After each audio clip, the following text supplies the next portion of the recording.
wabarakatuh. Perkenalkan, nama saya Muhammad Adi Bikuwani, absen 6, kelas 6 dari MI Al Hidayah Tabak Rejo.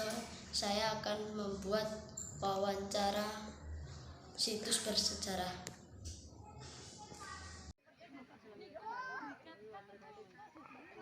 Saya Adi Bikuwani dari MI Al Hidayah Tabak Rejo. Saya datang ke sini untuk bertanya sedikit tentang Candi Tepas ini.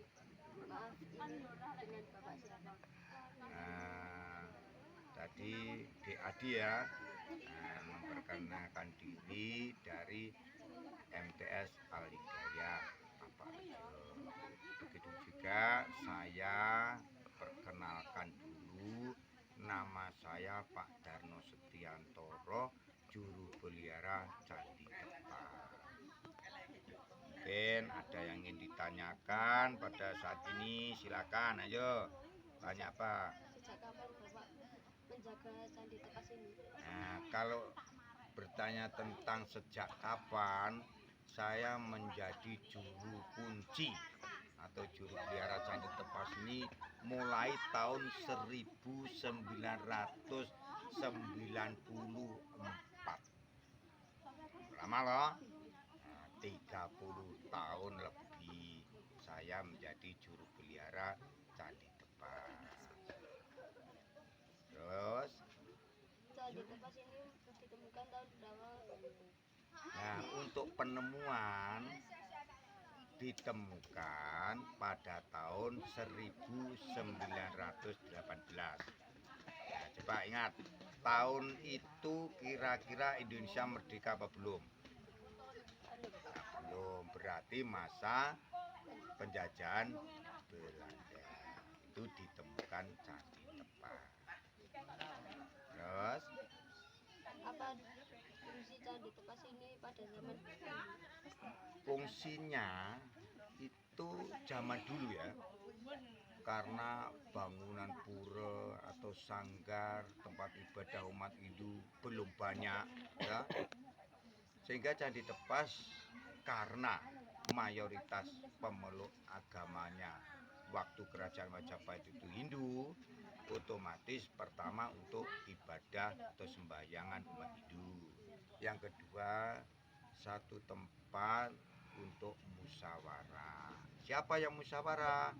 Yaitu para petugas kerajaan Majapahit yang ada di wilayah Blitar sebelah timur, khususnya di sekitar Candi Tepas.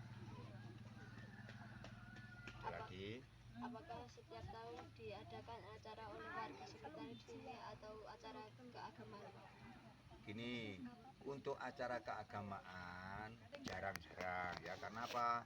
Di sebelah candi ini sudah dibangun pura yang namanya Pura Surya Dharma, hingga ketika sembahyang atau ibadah yang jelas sudah ada tempatnya di situ, sehingga tidak sembahyang di Candi Tepas. Tapi untuk kegiatan tahunan itu masyarakat banyak melakukan kegiatan ritual doa bersama atau selamatan bareng-bareng, yaitu ketika ada acara bersih desa, juga acara-acara tertentu, baritan bagi masyarakat petani sebelum mengawali garap sawah, itu diawali selamatan bareng di Candi Tepas, namanya baritan. Dan juga selamatan lain, masyarakat sekitar juga kalau mau mantu, mau sunatan, punya hajatan, itu nyadran dulu di sini. Itu yang masih berlaku ya. Tuh. Apakah ada bagian dari candi ini yang pernah diperbaiki? Kalau saya selama di Candi Tepas ini belum pernah ada pemugaran, itu belum pernah, sehingga dari penemuan pertama sampai sekarang ya masih tetap seperti ini. Jadi belum ada perubahan atau pemugaran-pemugaran terkait dengan hal-hal yang rusak, itu belum pernah. Jadi masih seperti semula itu. juga lingkungan sekitar candi ini dibangun? Nah, untuk lingkungan itu dibangun setelah penemuan candi. Jadi setelah penemuan candi itu baru masyarakat membangun akses-akses termasuk jalan-jalan kampung, rumah-rumah dari masyarakat itu baru dibangun. Jadi sebelumnya dulu sekitar candi itu alas ya, makanya daerah sekitar candi ini terkenal dengan wilayah babatan, artinya dulu memang alas yang dibabat. Tuh.